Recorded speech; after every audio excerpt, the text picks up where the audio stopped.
ఈ మూవీ వచ్చేసి జెస్సీ.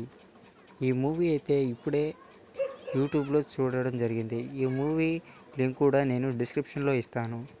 ఇది ఒక మంచి హర్రర్ ట్విస్టెడ్ ఫిల్మ్. స్టోరీ కూడా కాస్త ఉంటుంది, చాలా చాలా బాగుంటుంది. మంచి థ్రిల్ కావాలన్నా ఇలాంటి సినిమాలు చూడొచ్చు. మూవీ స్టోరీ వచ్చేసి ఇద్దరు సిస్టర్స్కి దయ్యం పడుతుంది. అది ఎలా సాల్వ్ అయ్యిందన్నదే ఈ మూవీలోని స్టోరీ.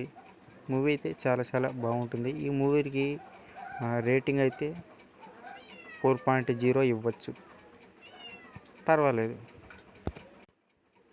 అలాగే ఈ మూవీలోని యాక్టర్ హీరోయిన్ ఎవరైతే ఉన్నారో వాళ్ళు మనకు బాగా తెలుసని అనుకుంటున్నాను. వాళ్ళెవరో కూడా మీరు ఒకసారి తెలుసుంటే కామెంట్ సెక్షన్లో చెప్పండి. ద హీరోయిన్ ఈ మధ్యనే మంచి పాపులర్ సంపాదించింది.